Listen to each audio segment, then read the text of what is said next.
பார்த்தாலும் கம்ப்ளைண்ட்ஸ் தான். இது எதுக்கு தோல்ல போட்டிருக்கீங்க? தரையில வச்சா எறும்பு அரிக்கும், தலையில வச்சா பேன் அரிக்கும். நீங்க சொல்றத கேட்ட எனக்கு என்ன தோணுதுன்னா, எனக்கு ஏதோ சுகர் கம்ப்ளைண்ட் இருக்கிற மாதிரில இருக்கு. நான் சும்மா ஒரு பழமொழி தான் சொன்னேன் வசு. கொஞ்சம் சீக்கிரம் ஆகட்டும், கிச்சன்ல உங்களுக்கு நிறைய வேலை இருக்கு. அடுத்து கிச்சனா? 1, 2, lunchtime, 3, 4, lunchtime. Lyrics that I spit to make rain turn to sunshine. Hit 'em with the punchline, catch 'em on the blind side. Fillet the M1. Thought you got away, thought you were home free, but I'm back, now your eyes closed so slowly. I move quickly, you so sickly. Bubblegum rapper, you such you got away. என்ன ஒரே mind வாய்ஸா இருக்கு? அது இல்ல வசுந்தரா, சில நேரம் போன ஜென்மத்துல நான் சமையல்காரனா இருந்திருப்பனோன்னு யோசிப்பேன். சில நேரம் துணி துவைக்கிறவனா இருந்தனான்னு யோசிப்பேன். ஓ, சில நேரம் வீட்டு வேலைக்காரனா இருந்தனோன்னு யோசிப்பேன். எது எப்படி இருந்தாலும் நீங்க கொடுத்து வச்சவர் தான். இந்த ஜென்மத்துல இதெல்லாம் செய்யறதுக்கு பாக்கியம் கிடைச்சிருக்குல்ல.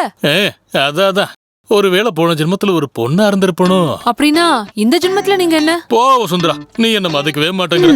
உன்னை எப்படி நான் மதிக்கிறது? இங்க பாரு, இப்படி அரைகுறையா வேலையை முடிக்காம சீக்கிரமா வேலையை முடிச்சு ஆபீஸ்க்கு போற வழிய பாரு. ஆபீஸ் அங்க எப்ப போனாலும் ஒண்ணுதான், ஆனா இங்க அப்படி இல்லையே. பிரேக்ஃபாஸ்ட் ரெடி ஆச்சா? ஆயிடுச்சு.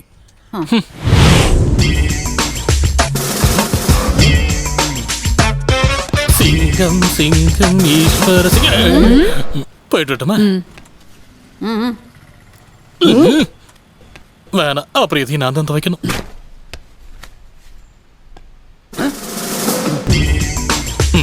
ஒரு ஜம்ப். சீக்கிரம் வண்டி எடு. Come on, go to the station.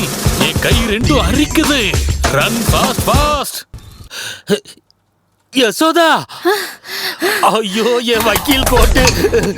எனக்கு இருக்கிறதே ஒரே ஒரு கோட்டு. கோட்டுக்கு போகாத ஆளுக்கு இந்த கோட் எதுக்கு? நீங்க போற வேலைக்கு தனியா ட்ரெஸ் கோட் எதுவும் இல்லல்ல. என்ன ட்ரெஸ் இருந்தாலும் போதும். இனி ஒரு வேலை ட்ரெஸ்ஸே இல்லனாலும் பரவாயில்ல. அது என்ன வேலை? இனி அது கூட நான் சொல்லுமா உங்களுக்கு? அசிங்கம் பண்ணதும் இல்லாம திமிரு வேற. இப்ப நான் யாருன்னு காட்டுறேன். ஐயோ யசோதா, வேண்டாம்மா. உன்னோட ஆடுதெல்லாம் இன்னியோட நான் நிப்பாட்டுறேன். எனக்கு ஒரு புடவை வாங்கி தானே உங்ககிட்ட சொன்னா, நீங்க பிஸினா அப்படி ஒரு பிஸி. வேற யாருக்காவது ஏதாவது வாங்க சொன்னா புடவைங்களா இஷ்டத்துக்கு வாங்கிடுவீங்க. ஐயோ யசோதா, நான் சொல்றத கொஞ்சம் நம்பு. அது கோர்ட்ல கொடுக்க வேண்டிய எவிடன்ஸ். தம்பி என்ன நேத்து கார்ல வச்சு மறந்துட்டாரு. இங்க பாரு, எரிச்சிட்டேன்னா அந்த ஆளோட வேலை போயிரும். ஸ்டிக்கர் கூட இன்னும் எடுக்கவே இல்ல. எவிடன்ஸா? ஊர்ல இருக்க எல்லா அசிங்கத்தையும் பண்ணிக்கிட்டு ஊர் ஆளுங்க முன்னாடி அந்த ஆளு டீசென்ட், நான் பைத்தியக்காரி, நான் சந்தேக பேர் வழி. Good morning. இதோ வந்துட்டார்ல. வக்கீல் மறுபடியும் அவன் பொண்டாடிட்டு மாட்டிட்டானா? எப்படியாவது காப்பாத்துவோம். யோ வக்கீலே, உனக்கு யார் எல்எல்பி தந்தது? இப்படி காருக்கு மேலையா எவிடன்ஸ் எல்லாத்தையும் வச்சுக்கிறது? என்ன அப்படியெல்லாம் முட்டலாக்காதீங்க. உங்களுக்கு என்ன? உங்களுக்கு தேவையான எவிடன்ஸ்ல உங்க வண்டியில வச்சுக்க வேண்டியதானே? ஐயோ இங்க பாருங்க சிஸ்டர், எங்க துணியையும் காரையும் எரிக்க தானே செய்வீங்க. என் பொண்டாட்டி கையில கிடைச்சதுன்னா இத இப்படி பண்ணிட்டு என்னையும் சேர்த்து எரிச்சிடுவா. சரி நான் கிளம்பட்டுமா? டூபாக்கூர் வக்கீல். இந்த நேரத்துல யாரா இருக்கும்? அது சரி, கீதாவா? மஞ்சு, இங்க யார் வந்திருக்கான்னு பாரு. உள்ள வாமா. அக்கா. அட, ஏமா அழற? அழாத, நாங்களாம் இங்க இருக்கோம்ல. மஞ்சு, இவ்வளவு உள்ள கூட்டு போ. வா. கீதா விஷயத்துல ஏதாவது ஒரு முடிவு எடுத்திருக்கீங்களா? இதெல்லாம் கிழிச்சு நான் அடுப்புல போட்டு சொல்லிட்டேன். அப்படி எதுவும் பண்ணிடாத, அது அப்பாவி காலேஜ் பசங்களோட ஃபியூச்சர் டி. முதல்ல வீட்டை பாருங்க, அப்புறமா ஊரை பார்க்கலாம். நீங்க ஏன் ஒரு வாட்டி அவகிட்ட பேசக்கூடாது? ஏண்டி, நான் அவகிட்ட என்னத்த பேசுறது? எப்பவும் நடக்கிறதானே. வரதட்சணை, நாத்தனா சண்டை, மாமியார் சண்டை, கடைசியில குழந்தை விஷயத்துல வந்து முடியும். பாவங்க, அவளை பத்தி யோசிக்கும் போதுதான் ஒரு குழந்தை இருந்திருந்தா பாதி பிரச்சனை தீர்ந்திருக்கும். வாழறதுக்கு ஏதாவது ஒரு காரணம் வேணும்ல. அவ ஏதாவது பண்ணிக்குவாளன்னு எனக்கு ரொம்ப பயமா இருக்குங்க. வாழங்கிட்ட நான் பல தடவை பேசியிருக்கேன். அவன் வந்துடட்டும், இன்னொரு வாட்டியும் பேசி பார்க்கலாம். என்ன பொறுத்த வரைக்கும் இந்த பிரச்சனைக்கு ஒரே ஒரு தீர்வு தான் இருக்கு.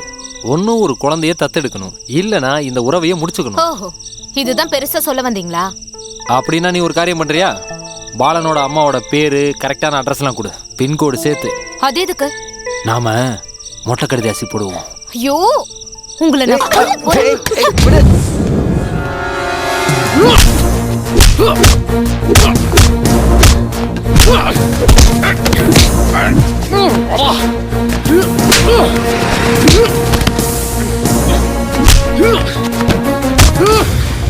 இந்த பாம்பு சேகர் பணத்தை கொடுக்கறதுக்கு முன்னாடி கொத்த தான் நான் முதல்ல கத்துக்கிட்டேன். அசல் இல்லைனாலும் வட்டி கரெக்டா கிடைக்கணும்னு ஏற்கனவே உங்ககிட்ட சொன்னேன்லடா நாய. போலீஸ்ல கம்ப்ளைண்ட் பண்ணுவேன், கோர்ட்டுக்கு போவேன்னு சொல்லி யாராவது என்ன பழி வாங்க நினைச்சீங்கன்னா அவ்வளவுதான், நான் யாருன்னு நீங்க தெரிஞ்சுப்பீங்க.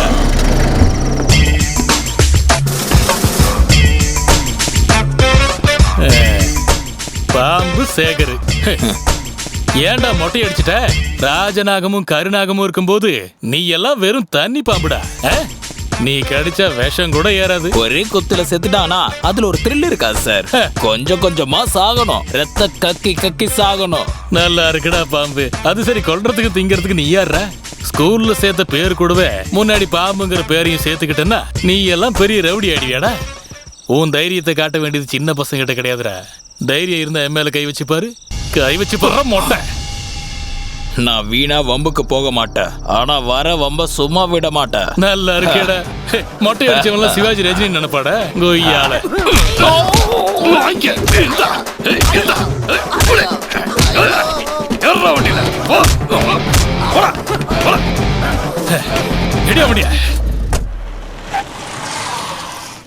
உங்ககிட்ட நான் எத்தனை தடவை சொல்லியிருக்கேன் இந்த டிராமாலாம் என்கிட்ட காட்டாதேன்னு.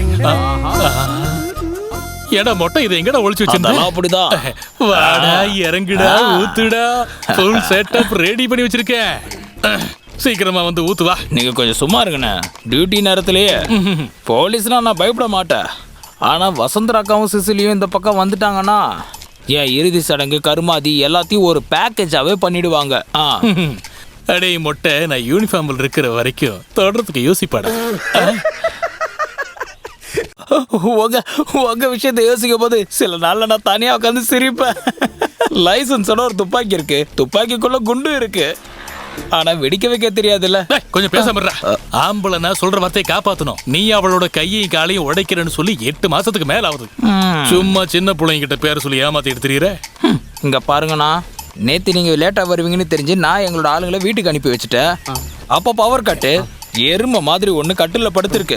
கஷ்டப்பட்டு அதை கீழே தள்ளி விட்டு திருப்பி போட்டு பார்த்தா யாரா? பின்ன யாரு? அது நீங்க தான். அச்சோ, அவனுங்க என்ன உதச்சானுங்களா? கஷ்டப்பட்டு உள்ள வந்திருக்காங்க, அதுக்காக 2 மிதி மிதிச்சாங்க அடி வயித்துல. ஐயோ, அப்படி சொல்லு. அதுதான் இன்னைக்கு உச்சா போறது கஷ்டமா இருந்துச்சா? நான் அந்த அப்பாவி வசுந்தராவை தேவையில்லாம சந்தேகப்பட்டேன். இருந்தாலும் அசிங்கம் ஆயிடுச்சுடா. எந்த வித காரணமும் இல்லாம ஒருத்தனோட அடி வயித்துல மிதிக்கிறேன்னு சொன்ன பாருங்க. அந்த மாதிரி சூழ்நிலை இருந்தா நானும் அப்படிதான் பண்ணிருப்பேன். ஜெட்டி வாங்குறதுக்கு காசு இல்ல சொல்லியிருந்தா நானும் கொடுத்துருப்பேன்ல. அவனுக்கு மொபைல் ஏதாவது வீடியோ எடுத்துட்டானுங்களா? நெட்ல ஏதாவது வந்துருச்சு. அப்ப நான் உயிரோடவே இருக்க மாட்டேன் சொல்லிட்டேன். நெட்ல கொடுக்கறதுக்கு நீ என்ன ஐட்டமா என்ன? அவ்வளவு சினிமாவா இருக்கு.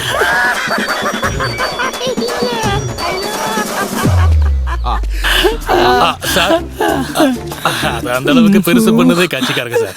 நான் நேரடியா பேசுறேன் சார். நான் அதை வந்துட்டேன் சார். கமிஷனர்டா, இந்த ஆளு தொல்லை வர தாங்க முடியல. நிம்மதியா குடி கூட முடியல. சரி வண்டி எடு. அப்ப நானு நீ எங்கேயாவது நீந்தி போயிடு. டேய், அதை அப்படியே வைடா. சாயங்காலம் அந்த வாத்தியாரிய வக்கீலையும் கூப்பிட்டு மிச்சம் இருக்கிறத அடிச்சுப்போம். அது வந்து நானும் மத்ததெல்லாம் சாயங்காலம் பார்ப்போம்ல. அப்ப நேர்ல பேசுவோம். சைக்கிள் சூடு கொண்டு வர மாட்டேன்.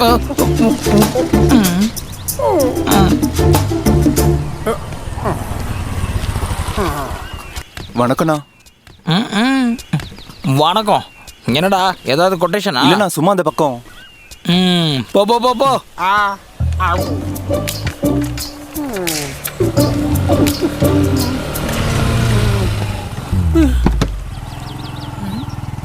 சிசிலி, உன்கிட்ட வீட்ல உட்காந்து தானே படிக்க சொன்னேன். நான் எல்லாம் படிச்சுட்டேன் சிசிலி. இம்போசிஷனே எழுதியாச்சு. என்னவோ ராங்கா இருக்க மாதிரி தெரியுது. ஒன்றும் இல்லை சிசிலி, ஓமல சத்தியமா எதுவுமே இல்லை. அப்ப என் தலையில அடிச்சு சத்தியம் பண்ணு. அதுக்கு நான் கண்டிப்பா செய்யறேன். ஓ மேல சத்தியம். உனக்கு என்ன ஒரு கை தான் இருக்கா என்ன? அப்படின்னா சரி. ஓ மேல சத்தியம். 2 கையால சத்தியம் பண்ணு. பண்றியா இல்லையா? இல்ல வேணாம். ஒழுங்கா இங்க நீ இருக்கா இருக்கு வா உனக்கு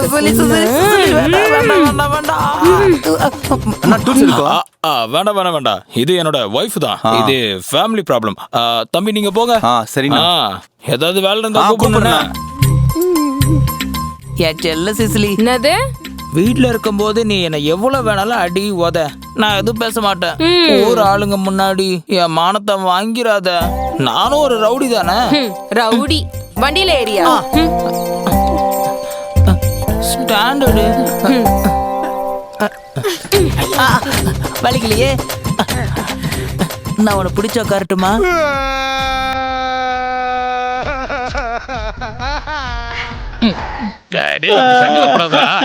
ஏதாவது கேட்டுட்டு இப்படிலாம் நீ முடிவெடுக்க கூடாது. நடந்த விஷயம் சொல்ற. இவனோட பொண்டாட்டி சாரி, இவனுக்கே தெரியாம மதுரை காமராஜர் யூனிவர்சிட்டியில டிகிரிக்கு அட்மிஷன் வாங்கியிருக்கான். ஒவ்வொருத்தரும் அங்க அட்மிஷன் கிடைக்கல தற்கொலை படிக்கிறாங்க. டேய் உன்னை படிக்க வைக்கதானே, கெடுக்கிறது கூட இல்லையா? கெடுத்தா கூட நான் தாங்கி இருப்பேன். அவன் என்ன படிக்க வைக்க முயற்சி பண்ணா அன்னைக்கு நான் தற்கொலை தெரியாம இந்த அட்மிஷனை கேன்சல் பண்ண ஏதாவது வழி இருக்கா? என்னையா பண்றான்? உங்களால நான் தாலி கட்ட பொண்டாட்டி யசோதா தான். இந்த வாட்ஸ்அப் மெசேஜ் எல்லாம் கண்டுபிடிச்சது யாருன்னு தெரியல. வேற ஆர் யூ, எப்ப வருவ, இத மட்டும் தான் எப்பயும் அவ கேக்குறா. என்ன கொடுமை. மொபைல்ல ஜிபே இருக்கிறது அதை விட கொடுமை. என் பிரச்சனை அதை விட பெருசு. அவ தூங்குனதுக்கு அப்புறம் தான் வீட்டுக்கே போக முடியும். செத்து போன குதிரையில ஏறி ரன்னிங் ரேஸ்ல போயே ஆவன்னு அவ பிடிவாதம் பிடிக்கிறான். என்ன தூங்க விடவே மாட்டேன். எனக்கும் அதே சோதனை தான். அங்க ஒருத்துக்கு என்ன சுத்தமா பிடிக்கிறதே இல்ல. கிளாமர் எனக்கு கம்மியா இருக்கான். அவளுக்கு இப்ப என்னோட பல்ல மாத்தி வைக்கணுமா? இந்த வயசான காலத்துல ஜிம்முக்கு போய் சல்மான் கான் மாதிரியே நான் 6 பேக் வைக்கணுமா? வேஸ்டேஜ் எல்லாம் தூக்கி போட்டுட்டு டிஷர்ட்டும் பெர்முடாஸும் போட்டுக்கிட்டு யோயோ பிள்ளைங்க மாதிரி 100cc பைக்ல ஊரை சுத்தணுங்கிறான். இவளுகளை இதே மாதிரி இப்படியே விட்டோம்னா கடைசியில நம்ம கதி அதோ கதி ஆயிடும். எனக்கு தெரிஞ்சு இவளுகளோட இந்த திமிர அடக்க ஒரே ஒரு வழி இருக்கு. என்ன வழி? குடிக்கிறதா? Dark peach. நல்ல முடிவு. நல்ல முடிவா? கையை கொடுங்க.